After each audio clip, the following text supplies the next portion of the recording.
আলেমদেরকে এক সময় জেলখানায় ঢুকিয়েছিল যারা আজকে জেলখানায় আছে তারা। এক মাঘে শীত যায় না। আলেমদেরকে অপদস্থ করার পরিণতি কখনোই ভালো হয়।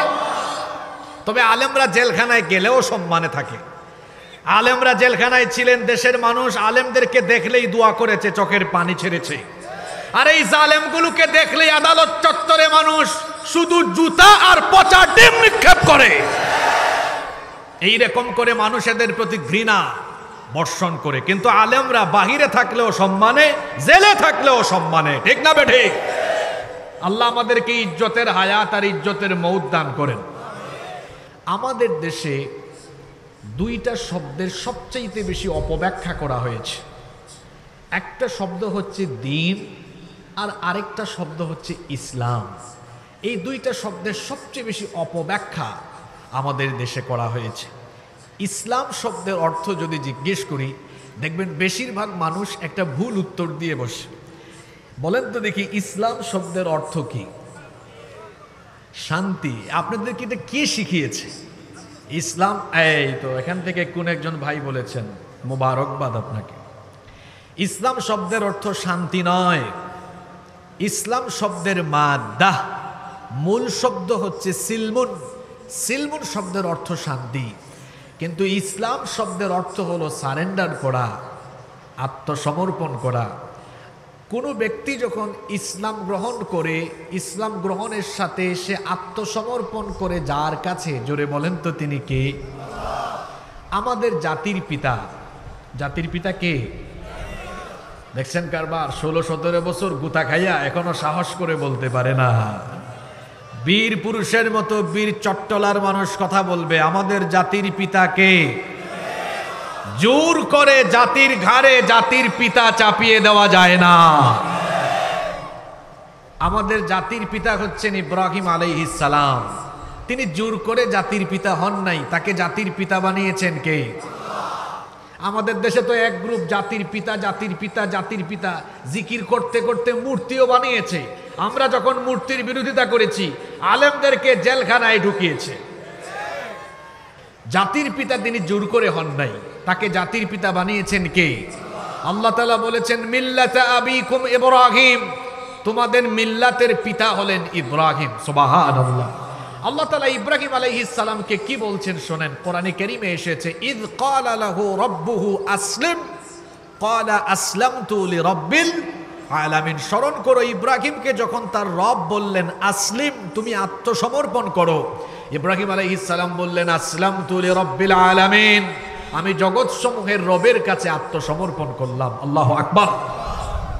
আত্মসমর্পণ করা মানে হলো আমার জীবনের সকল কিছু যার ইচ্ছায় পরিচালিত হবে তিনি কে? আরেকটি শব্দ হচ্ছে দ্বীন। এই শব্দের অপব্যাখ্যা আমাদের দেশে সবচাইতে বেশি করা হয়েছে। দ্বীন শব্দের অর্থ অনেকে মনে করে ধর্ম, কিন্তু দ্বীন শব্দের অর্থ ধর্ম নয়। খেয়াল করে শোনেন, দ্বীন শব্দের অর্থ ধর্ম নয়। আপনি যদি বলেন হুজুর আজকে কোন ওয়াজ শুরু করলেন, আজকে কি কোনো রাজনৈতিক ওয়াজ হবে, তাহলে তার উত্তর হলো না, আজকে কবরের ওয়াজ হবে। কারণ কবরের মধ্যে প্রত্যেককে প্রশ্ন করা হবে কয়টা? কথা বুঝে থাকলে বীর চট্টলার মানুষ বীর পুরুষের মতো কথা বলবে। কবরের মধ্যে প্রশ্ন কয়টা? প্রথম প্রশ্ন কি? মার রব্বুকা। এবার আপনারা বলেন তো দ্বিতীয় প্রশ্নটা কি? বলেন দ্বিতীয় প্রশ্নটা কি?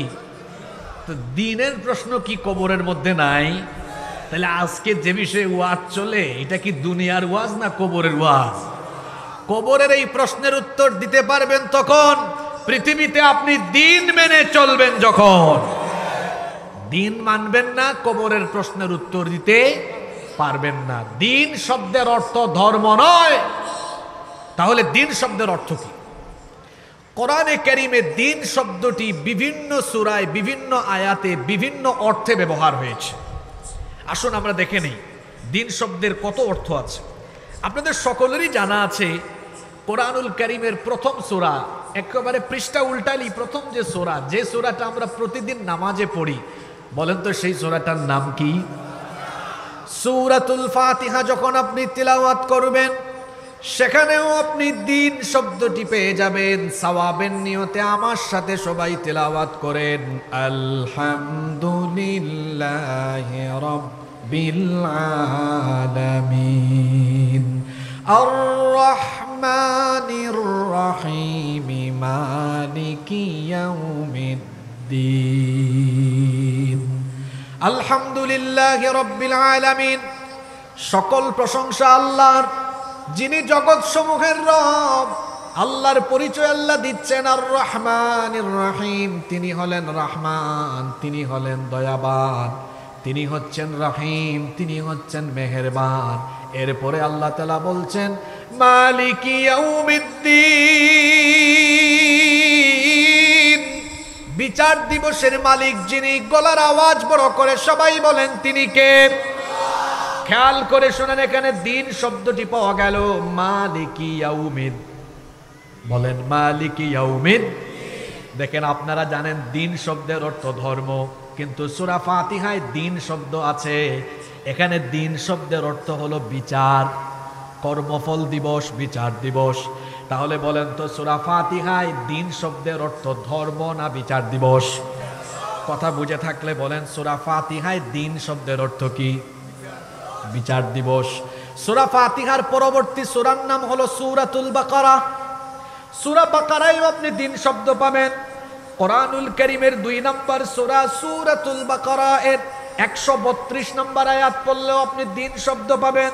রব্বুল আলামিন বলছেন ওয়া ওয়াসসা বিহা ইব্রাহিমু বানিহি ওয়া ইয়াকুব ইয়া বানিয়া ইন্নাল্লাহা আসতাফা লাকুমুদ্দিন ফালা তামুতুন্না ইল্লা ওয়া আনতুম মুসলিমুন। আল্লাহ তাআলা বলছেন ওয়া ওয়াসসা বিহা ইব্রাহিমু বানিহি ওয়া ইয়াকুব, আর ইব্রাহিম এবং ইয়াকুব তাদের সন্তানদেরকে ওসিয়ত করলেন, ইয়া বানিয়া, হে আমার সন্তানেরা, ইন্নাল্লাহা আসতাফা লাকুমুদ্দিন, নিশ্চয়ই আল্লাহ তোমাদের জন্য এই দিনকে মনোনীত করেছেন, এই দিনকে তিনি নির্বাচিত করেছেন। দেখেন, এখানেও দিন শব্দটি পাওয়া গেল। বিভিন্ন তাফসিরে এই দিন শব্দের ব্যাখ্যায় এই আয়াতে এসেছে। এখানে দিন শব্দের অর্থ হচ্ছে আকীদাতুত তাওহীদ, অর্থাৎ একত্ববাদী আকীদা, একত্ববাদী বিশ্বাস লালন করা। ইব্রাহিম এবং ইয়াকুব আলাইহিমুস সালাম তাদের সন্তানদেরকে ওসিয়ত করেছেন, হে আমার সন্তানেরা, তোমরা একমাত্র যে দিন ধারণ করবে, একমাত্র যার গোলামি করবে তিনি কে? তাহলে দেখেন, এখানে সূরা বাকারায় দিন শব্দের অর্থ হচ্ছে তাওহীদ। দেখি তো কেমন মনোযোগ আছে বলেন। সূরা ফাতিহায় দিন শব্দের অর্থ কি? বিচার দিবস। দেখেন, আমি কিন্তু আপনাদের প্রশংসা একটু আগে ডক্টর আবুল কালাম আজাদ বাশার ভাই চলে আসছেন, কাজী ইব্রাহিম হুজুরও আসছেন। আমি দেখা করে আপনাদের প্রশংসা করে আসছি। আমি বলছি, এই এলাকায় আমি 2-2.5 বছর জুমা পড়াইছি, এখানে অনেক মাহফিলে আসছি, এখানকার শ্রোতারা কোয়ালিফাইড, ওনারা কথা বলেন। তো আপনারা কি আজকে কথা বলা বন্ধ করে দিবেন নাকি? তো সূরা ফাতিহায় দিন শব্দের অর্থ কি পাইলাম? বিচার। আর সূরা বাকারায় দিন শব্দের অর্থ পাইলাম কি? তাওহীদ।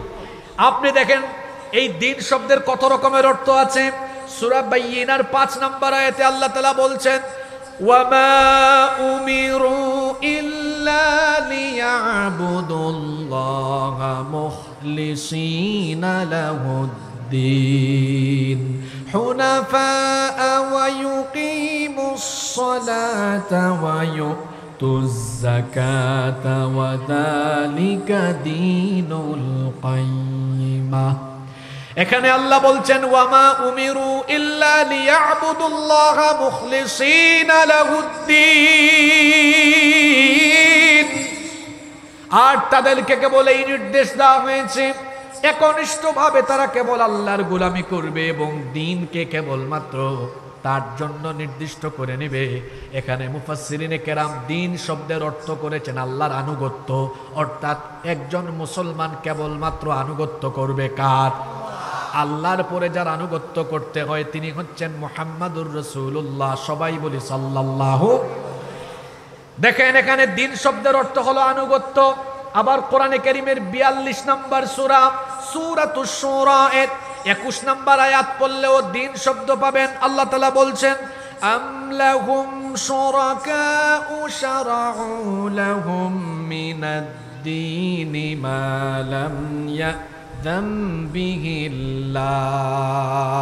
আল্লাহ তাআলা বলছেন তাদের কি এমন কোন শরীক আছে নাকি যারা তাদের জন্য এমন কোন শরীয়তের বিধিবিধান নির্ধারণ করে দিয়েছে যার অনুমতি আল্লাহ দেন নাই।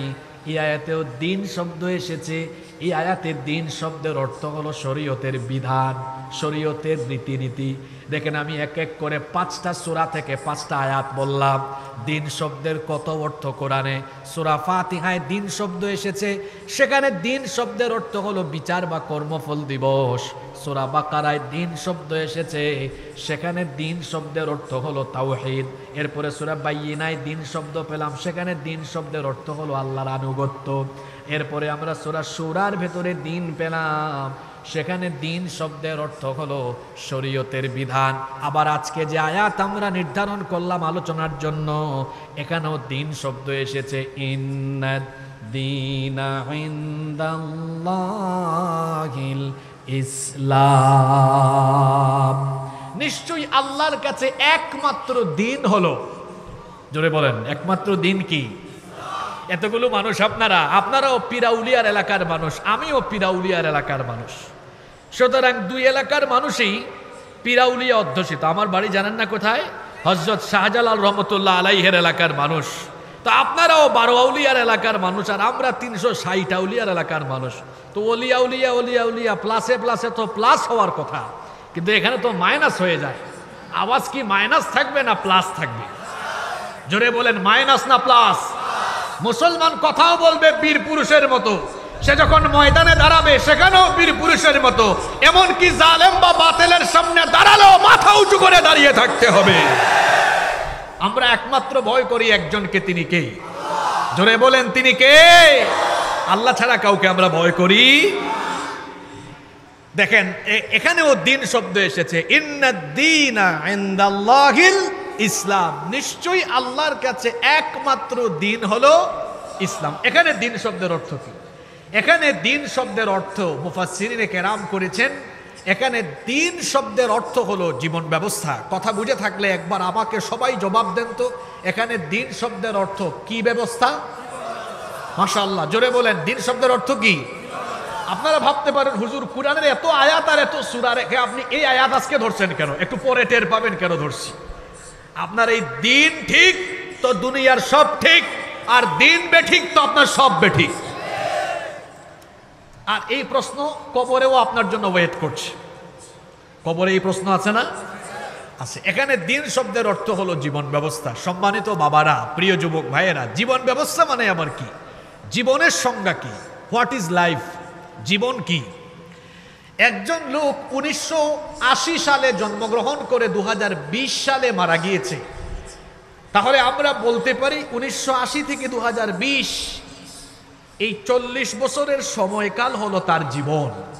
তার মানে হলো সময়ের সমষ্টির নাম হলো জীবন। সময়ের সমষ্টির নাম কি? জীবন। অর্থাৎ জন্ম থেকে নিয়ে মৃত্যু পর্যন্ত এই গোটা সময়ের সমষ্টির নাম হলো জীবন। আর ব্যবস্থা মানে কি? আজকে যে এত সুন্দর মাহফিল এখানে আয়োজন হলো, আমার মনে হয় সীতাকুণ্ডে এই ধরনের মাহফিল অনন্য। খুব চমৎকার আয়োজন তারা করেছেন, আল্লাহ আয়োজকদেরকে কবুল করে নেন। এই যে এত সুন্দর আয়োজন হলো, আমরা আসলাম, আপনারা আসলেন, এই আয়োজনের একটা ব্যবস্থাপনা হয়েছে। ব্যবস্থাপনায় কিছু লোকজন নিয়োজিত আছেন, তারা এটার ব্যবস্থাপনা করেছেন। তাহলে ব্যবস্থাপনা মানে হচ্ছে কোনো একটা আয়োজনের আপনার শুরু থেকে শেষ পর্যন্ত সব কিছুর কি করা? সুন্দর একটা ব্যবস্থা বা ব্যবস্থাপনা করা।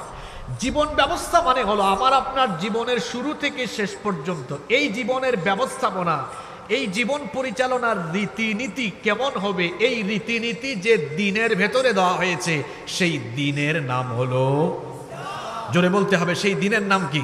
অল্প সময়ে এই দিন ইসলাম, যেটা আল্লাহর কাছে একমাত্র মনোনীত, এই দিন ইসলামের 7টা বৈশিষ্ট্য আপনাদের সামনে আল্লাহর কোরআন থেকে তুলে ধরবো। মনোযোগ আছে সবার? নাম্বার 1, এক নম্বর দিন ইসলামের প্রথম বৈশিষ্ট্য হলো এটা হলো দীনুন রব্বানিয়া, এটা হলো রবের দেওয়া দিন। দিন ইসলামের ভেতরে যা কিছু আছে, এখানে যা কিছু আছে কোনো ফেরেশতা, পয়গাম্বর, নবী, রাসূল, ওলিয়া উলিয়া কিংবা আলেম ওলামাদের দেওয়া নয়, বরং ইসলামের সকল রীতিনীতি কার দেওয়া? আসতে বলবেন না, জোরে বলেন কার দেওয়া? ফেরেশতা, নবী, রাসূল, ওলিয়া উলিয়া, পীর মাশায়েখ কোনো কিছু বানিয়ে ইসলামের ভেতরে ঢুকিয়ে দেন নাই, বরং ইসলামের সকল বিধান মহান আল্লাহর তরফ থেকে এসেছে। ইসলামী শরীয়তের প্রধান উৎস কোরআন। এই কোরআনের একটা অক্ষর, একটা শব্দ কি অন্য কেউ বানিয়েছে নাকি? এমনকি আল্লাহর নবীও এটা নিজে নিজে রচনা করেননি। আল্লাহর নবী যখন কাফির বেঈমানদের সামনে কোরআনের দাওয়াত দিতে লাগলেন, কাফির মুশরিকরা বলতে লাগলো, তারা বলল মুহাম্মদ, আমরা বলি সাল্লাল্লাহু আলাইহি ওয়াসাল্লাম, তিনি এটা নিজে নিজে রচনা করেন, নিজে নিজে বানিয়ে বলেন।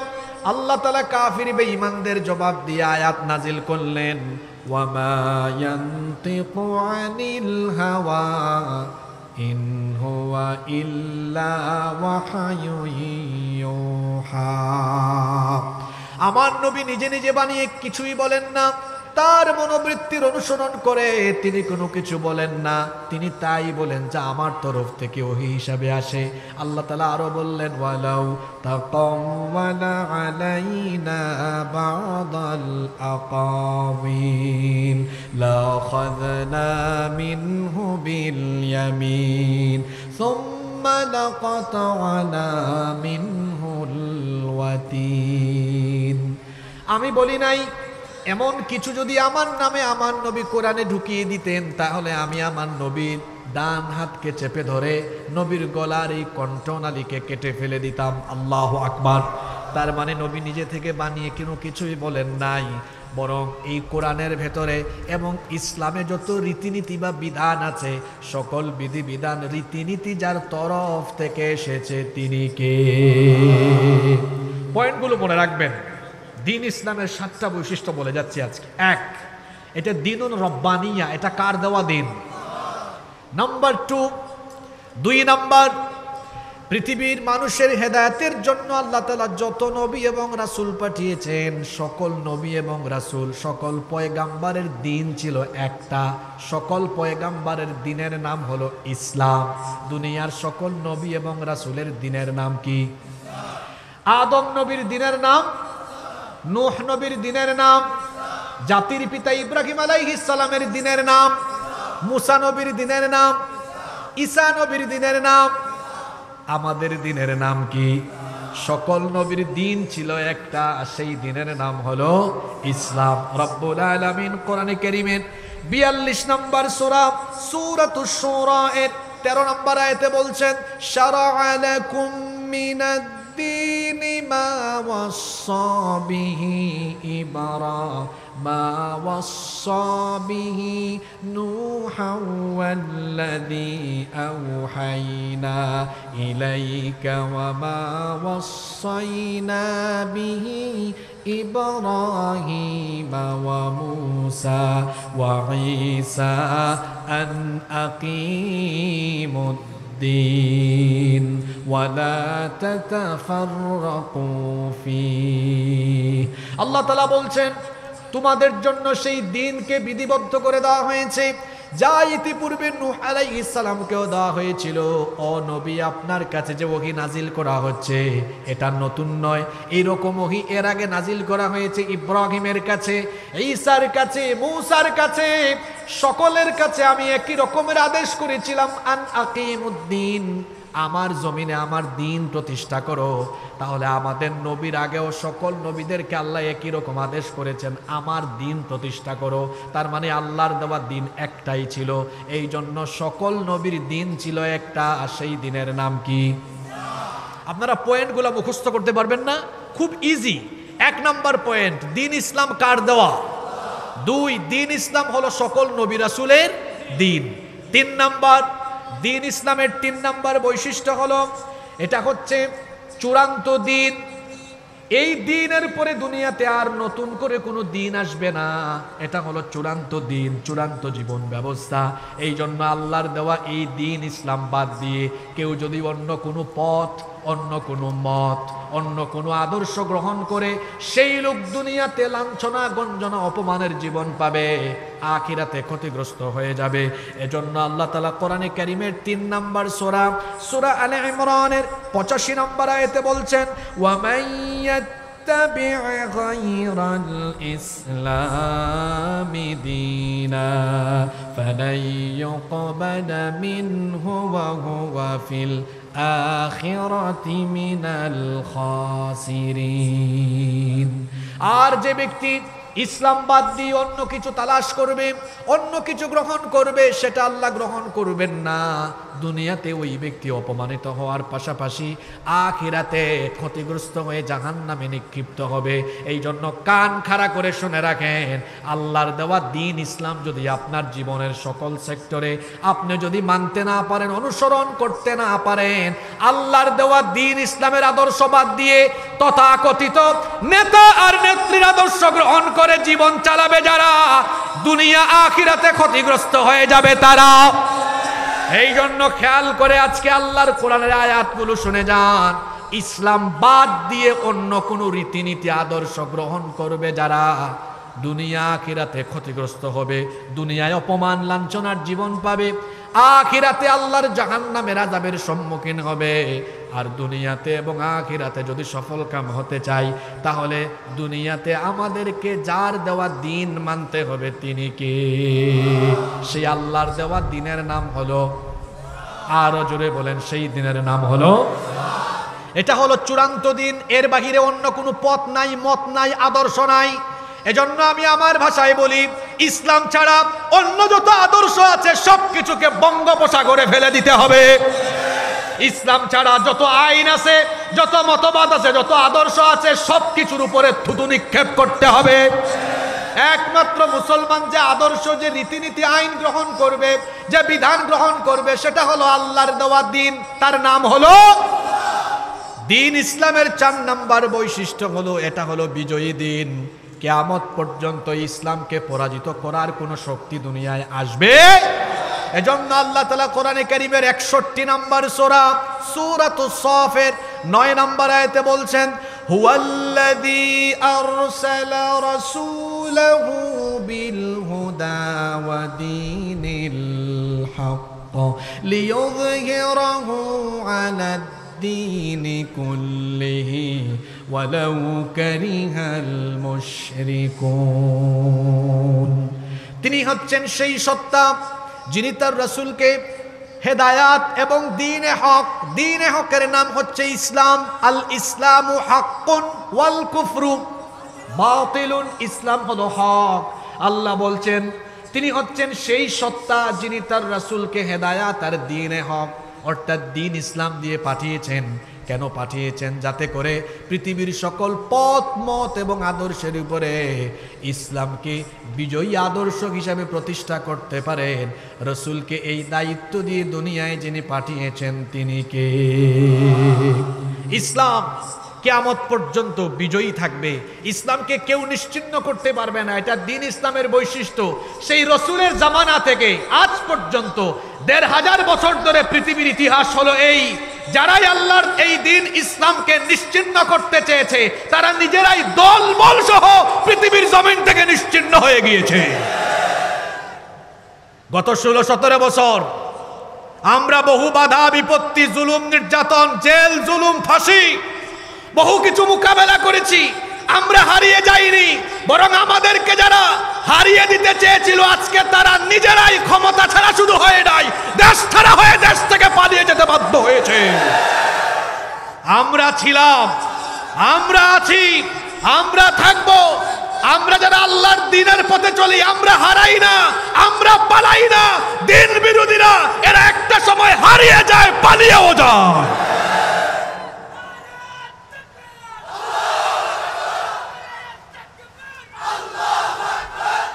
আজ আপনাদের এলাকায় এসে মাগরিবের নামাজ পড়লাম। নামাজের শেষে কয়েকজন যুবককে কিছু আল্লাহর কুতুবের নাম জিজ্ঞেস করলাম, আপনাদের এলাকার কিছু আল্লাহর কুতুবের নাম জিজ্ঞেস করলাম, বললাম এই কুতুব এরা কোথায়? কয় হুজুর এরা এলাকায় নাই, এরা চলে গিয়েছে। এই এলাকায় আপনারা আছেন, কোরআনের মাহফিল আছে, কোরআনের আওয়াজ আছে, কিন্তু যারা কোরআনের আওয়াজকে বন্ধ করতে চেয়েছে, কোরআনের আওয়াজ থামিয়ে দিতে চেয়েছে, তারাই আজকে নিশ্চিহ্ন হয়ে গিয়েছে। এটা দ্বীন ইসলামের বৈশিষ্ট্য, দ্বীন ইসলামের অনুসারীদের বৈশিষ্ট্য। আমাদের কোনো ক্ষয় নাই, আমাদের কোনো লয় নাই, আমাদের হারানোর কিছুই নাই। আমরা মৃত্যুকে ভয় করি না, ওরা মৃত্যুকে ভয় করে, আর আমরা মৃত্যুর মাধ্যমে শাহাদাতের ঈদগাহে শামিল হওয়ার চেষ্টা করি। আমাদের কাছে মৃত্যু মৃত্যু নয়, আমাদের কাছে মৃত্যু হলো নতুন জীবন, ঠিক কি না? তাহলে দ্বীন ইসলামের 4 নম্বর বৈশিষ্ট্য, এটা বিজয়ী দিন। কিয়ামত পর্যন্ত ইসলাম বিজয়ী থাকবে, কেউ ইসলামকে, মুসলমানদেরকে পরাজিত করতে পারবে না ইনশাআল্লাহ। বর্তমানে ফিলিস্তিনের গাজা এবং রাফায় আমাদের ভাই বোনেরা নির্যাতিত, নিপীড়িত হচ্ছেন। ইসরায়েলের অসভ্য দখলদার ইহুদিরা এবং পশ্চিমারা, তারা চাচ্ছে পৃথিবীর মানচিত্র থেকে ফিলিস্তিনকে আলাদা করে দিবে, ফিলিস্তিনকে পৃথিবীর মানচিত্র থেকে বাদ দিয়ে দিবে। শুনে রাখো পৃথিবীর মানবতা, ফিলিস্তিন পৃথিবীর মানচিত্র থেকে হারাবে না, কারণ আমাদের মহান নেতা পৃথিবীতে আগমন করছেন, আমাদের মহান নেতা আসতেছেন। সেই নেতার নাম কি? ইমাম মাহদি। ইমাম মাহদি আলাইহিস সালাম আসবেন, তার জন্ম হবে মদিনায়, তার আত্মপ্রকাশ হবে মক্কায়। তিনি এসে গোটা পৃথিবী পরিচালনা করবেন, শাসন করবেন, আর তার খেলাফতের হেডকোয়ার্টার হবে এই ফিলিস্তিন, এই শামের অঞ্চল। সুতরাং এই ফিলিস্তিন পৃথিবীর মানচিত্র থেকে হারিয়ে যাবে না, বরং আজকের এই মজলুম ফিলিস্তিনিরাই ইমাম মাহদির সৈন্য হয়ে আগামীর বিশ্বকে তারা শাসন করবে। আগামীর পৃথিবীকে মুসলমানরা শাসন করবে, আমরা হারিয়ে যাব না। আগামীর পৃথিবী ইসলামের পৃথিবী, আগামীর পৃথিবী মুসলমানদের পৃথিবী ইনশাআল্লাহ। কষ্ট হচ্ছে আপনাদের? দ্বীন ইসলামের 4টা বৈশিষ্ট্য বলে ফেলছি, দেখি মনে রাখছেন কিনা। 1, এটা কার দেওয়া? 2, সব নবী রাসূলের দিনের নাম কি? 3, এটা চূড়ান্ত দিন। 4, এটা বিজয়ী দিন। এই 4টা পয়েন্ট মনে থাকবে তো? বাকি আছে আর কয়টা? আপনারা কি 8-10 মিনিট মনোযোগী থাকতে পারবেন? মনোযোগী থাকতে পারবেন তো? নাম্বার 5 নাম্বার দ্বীন ইসলামের 5 নাম্বার বৈশিষ্ট্য হলো, এটা হলো সার্বজনীন, এটা হলো বিশ্বজনীন। আমাদের এই দিন, এটা নির্দিষ্ট কোনো অঞ্চলের জন্য, নির্দিষ্ট কোনো এলাকার জন্য আল্লাহ দেন নাই, বরং এই দিন হলো সার্বজনীন, এটা হলো বিশ্বজনীন। যেমন আমাদের রব, যিনি, জুড়ে বলেন তিনি কে? সেই রবের পরিচয় হলো তিনি শুধু মুসলমানদের রব নন। সূরা নাস পড়লে দেখবেন, কুল আউযু বিরাব্বিন, তিনি হচ্ছেন রব্বিন নাস, সকল মানুষের রব। তিনি হলেন রব্বুল আলামিন, জগৎ সমূহে যত মাখলুকাত আছে, সকল মাখলুকাত, সকল সৃষ্টির রব যিনি, তিনি কে? আবার আমাদের নবী, তিনিও কোনো নির্দিষ্ট অঞ্চলের জন্য আসেন নাই, কিংবা তাকে শুধু আল্লাহ মুসলমানদের নবী বানান নাই। আল্লাহ তাআলা বলছেন, ওয়া আরসালনাকা লিন্নাসি রাসূলা ওয়া কাফা বিল্লাহি শাহীদা। আল্লাহ তাআলা বলছেন, ও নবী, আমি আপনাকে সকল মানুষের জন্য রাসূল হিসেবে পাঠিয়েছি। আল্লাহ তার নবীকে আরো বলেছেন, ও নবী, আপনি বলুন, কুল ইয়া আইয়ুহান নাসু ইন্নী রাসূলুল্লাহি ইলাইকুম জামিআ।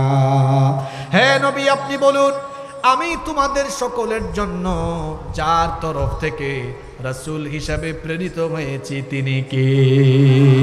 তাহলে আল্লাহ হলেন সবার, রাসূলও হলেন, কথা বুঝতেছেন? আল্লাহ হলেন সবার, রাসূলও হলেন।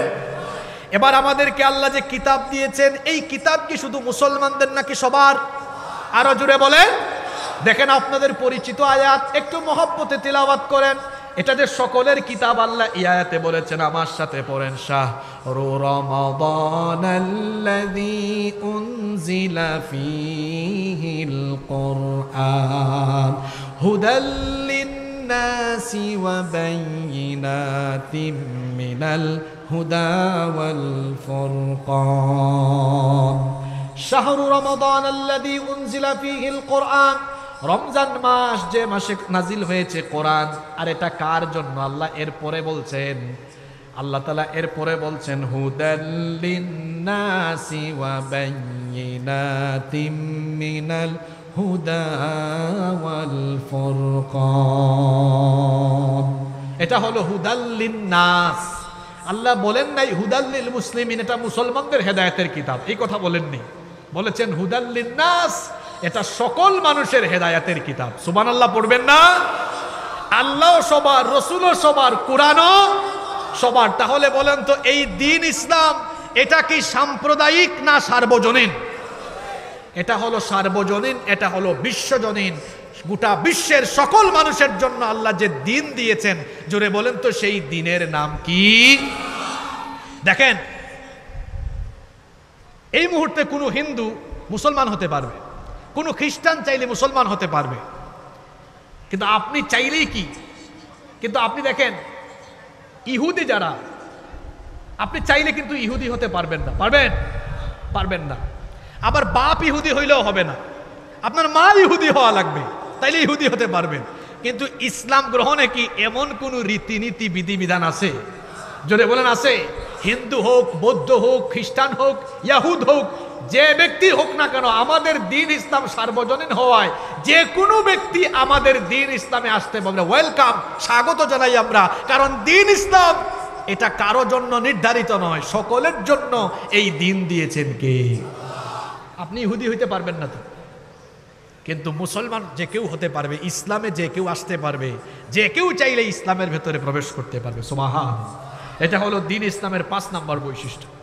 দ্বীন ইসলামের 6 নম্বর বৈশিষ্ট্য হলো আল্লাহর এই দ্বীন ইসলামের ভেতরে কেউ কিছু বাড়াতে পারবে না, কমাতেও পারবে না। আমি হাসিবুর রহমান, বাংলাদেশের অন্য কোনো আলেম কিংবা আপনারা কুমিরা সীতাকুণ্ডের মানুষ, বলেন তো ইসলামের কোনো কিছু বাড়াতে বা কমাতে আপনারা পারবেন নাকি? ইসলামের কোনো কিছু বাড়ানো যায় না, কমানো যায় না, কারণ এই দ্বীনের হেফাজত যিনি করছেন তিনি কে? কথায় আছে না, শেষ ভালো যার, সব ভালো। আর আজকে সবচেয়ে জরুরি পয়েন্টটা আমি শেষ দিকে রাখছি, এই শেষ পয়েন্টটা আপনারা মনোযোগ হয়ে শুনবেন তো ইনশাল্লাহ। 7 নম্বর পয়েন্ট নিয়ে আলোচনা করার আগে বাকি 6টা একটু রিভিশন দেই। দ্বীন ইসলামের 1 নম্বর বৈশিষ্ট্য হলো এটা কার দেওয়া দ্বীন? 2 নম্বর, সকল নবী রাসূলের দ্বীনের নাম কি? 3 নম্বর, এটা চূড়ান্ত দ্বীন। 4 নম্বর, এটা বিজয়ী দ্বীন। 5 নম্বর হলো এটা হলো সার্বজনীন, এটা হলো বিশ্বজনীন। 6 নম্বর হলো দ্বীন ইসলামে কেউ বাড়াতে পারে না, কমাতে পারে না, কারণ এর হেফাজতকারী কে? 7 নম্বর হলো এটা হলো পরিপূর্ণ দ্বীন, এটা হলো কমপ্লিটেড, একেবারে পরিপূর্ণ একটা জীবন ব্যবস্থা। মানুষের জীবনে যা যা দরকার সব কিছু ইসলামের ভেতরে আছে না নাই? আসতে বলবেন না, জোরে বলেন আছে না নাই? এই জন্য বিদায় হজের দিনে আল্লাহ এই আয়াত নাজিল করেছেন, আল-ইয়াউমা আকমালতু লাকুম দীনাকুম ওয়া আতমামতু আলাইকুম নি'মাতি ওয়া রাদিতু লাকুমুল ইসলাম দীনা। আল-ইয়াউমা আকমালতু লাকুম দীনাকুম, আজ আমি তোমাদের জন্য তোমাদের দ্বীনকে পরিপূর্ণ করে দিলাম। ওয়া আতমামতু আলাইকুম নি'মাতি, আর তোমাদের উপরে আমার নিয়ামতকে আমি সম্পূর্ণ করে দিলাম। ওয়া রাদিতু লাকুমুল ইসলাম দীনা, আর আমি রাজি হয়ে খুশি হয়ে ইসলামকে তোমাদের জন্য মনোনীত দ্বীন করে দিলাম। এখানে আল্লাহ কি বললেন? আল ইয়াউমা আকমালতু লাকুম দীনাকুম, আমি আজকের এই দিনে ইসলামকে কমপ্লিট করে দিলাম, পরিপূর্ণ করে দিলাম। তার মানে বোঝা গেল ইসলাম হলো পরিপূর্ণ। এই জন্য আপনি ইসলামে ঢুকতে হলে পরিপূর্ণ ঢুকতে হবে। ইয়া আইয়ুহাল্লাযীনা আমানু দুখুলু ফিস-সিলমি কাফা ওয়া লা اتبعوا خطوات الشيطان إنه لكم عدو مبين। আল্লাহ বলছেন, হে ঈমানদারেরা, পরিপূর্ণভাবে ইসলামে ঢুকো। জোরে বলেন কিভাবে? শেষের পয়েন্টগুলো ভালো করে বলেন, কিভাবে? পরিপূর্ণভাবে ইসলামে ঢুকো। অর্ধেক ঢুকবা না এমনটা হতে পারে না। শেষ কথা বলি, রাগ কইরেন না। আমাদের সমাজে কিছু মুসলমান আছে যারা অর্ধেক ইসলামে ঢুকছে, অর্ধেক বাইরে থাকছে। আমি কি একটু বলবো নাকি? রাগ করবেন নাকি? এ আজান হয়েছে, ইসলামের বিধান মোতাবেক নামাজে যায়, কিন্তু ইসলামের বিধান মোতাবেক বিয়ে শাদী দেয় না। এ কিছু ঢুকছে ইসলামে, কিছু ঢুকতে পারে নাই। এই লোক রমজান মাসে রোজা রাখে ইসলামের বিধান মতো, কিন্তু সুদ খায়, ঘুষ খায়, ওই জায়গায় ইসলাম মানে না। এই ইসলাম কিছু মানে কিছু। আরেক লোক হজের টাইমে হজে যায়, জাকাতের টাইমে জাকাতও দেয়, জাকাত দেয়, হজও করে, রোজাও রাখে, নামাজও পড়ে, তাহাজ্জুদও পড়ে। আবার দেখা যায় মানুষের তৈরি করা আইন প্রতিষ্ঠার জন্য নেতা নেত্রীর আদর্শের মিছিল মারে, স্লোগান মারে। তাহলে বলেন তো, নামাজ, রোজা, হজ, জাকাত যে আল্লাহর হুকুম মতো আদায় করলো, সে আল্লাহর হুকুম মতো সমাজনীতি, অর্থনীতি, রাজনীতি কি করলো? যেই ব্যক্তি আল্লাহর হুকুম মতো নামাজ পড়লো, রোজা রাখলো, হজ করলো, জাকাত দিল, কিন্তু আবার মানুষের বিধান মতো রাজনীতি করলো, অর্থনীতি করলো, এই লোকটা অর্ধেক ইসলামে ঢুকছে, অর্ধেক ঢুকতে পারে নাই। এই রকম করে যারা ইসলামে অর্ধেক আছে, অর্ধেক নাই, আল্লাহর কসম এরা আদৌ পর্যন্ত পূর্ণাঙ্গ মুসলমান হতে পারে নাই। এরা হলো মুসলমান নামধারী টাটকা মুনাফিক। এজন্য আল্লাহ বলেছেন, ওয়ালা তামুতুন্না ইল্লা ওয়া আনতুম মুসলিমুন। মুসলমান না হয়ে মইরো না। মুনাফিক হইলে অবস্থা খারাপ। আল্লাহর কোরআন পৃথিবীর মানুষকে 3 ভাগে ভাগ করেছে। প্রথম ভাগের নাম হলো মুমিনুন, দ্বিতীয় ভাগের নাম হলো কাফিরুন, তৃতীয় ভাগের নাম হলো মুনাফিকুন। এই জন্য কোরআনে দেখবেন এই 3 শ্রেণীর নামে 3 রকমের সূরা আছে। মুমিনদের নামে সূরা আছে, এই সূরার নাম হলো সূরাতুল মুমিনুন, এটা কোরআনের 23 নম্বর সূরা। আবার দেখবেন কাফিরদের নামে সূরা আছে, সূরাতুল কাফিরুন। আবার দেখবেন মুনাফিকের নামে সূরা আছে, সূরাতুল মুনাফিকুন। কাফিরের সূরা হলো মাত্র 2 লাইন, কুল ইয়া আইয়ুহাল কাফিরুন, এটা কয় লাইন?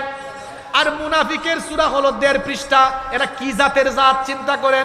কাফিরের পরিচয় দিতে আল্লাহর লাগছে মাত্র 2 লাইন, আর মুনাফিকের পরিচয় দিতে আল্লাহর লাগছে 1.5 পৃষ্ঠা। কারণ কাফিরের চাইতে মুনাফিক ভালো না খারাপ? কেউ যদি বলে হুজুর আমি হিন্দু দেখবো, ভারতে যান। কেউ যদি বলে আমি বৌদ্ধ দেখবো, চীনে, মিয়ানমারে যান। খ্রিস্টান দেখবো, আমেরিকা, ইংল্যান্ডে যান। ইহুদি দেখবো, ইসরায়েলে যান। কেউ যদি কই হুজুর মুনাফিক দেখবো, কোথায় যাব? বাংলাদেশে যাওয়া লাগবে না গো ভাই। আমরা যে প্যান্ডেলে বসে আছি, এই শামিয়ানার নিচেও মুসলমানের বেশ ধরে মুনাফিক লুকিয়ে থাকতে পারে। তার মানে মুসলমান আছে যেখানে, মুনাফিক আছে। এই জন্য জাহান্নামের সবচেয়ে কঠিন শাস্তি পাবে মুনাফিক।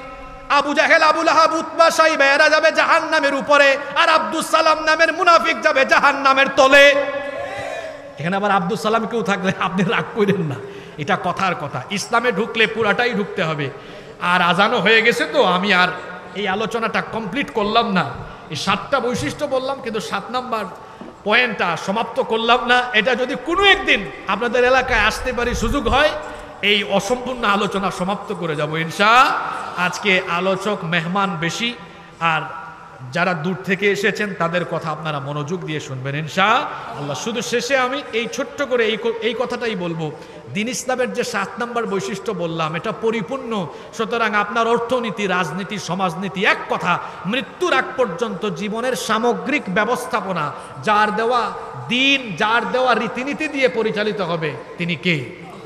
আর সেই দিনের নাম হলো ইসলাম। আল্লাহ আমাদেরকে আমৃত্যু দ্বীন ইসলাম মোতাবেক চলার তৌফিক দান করেন।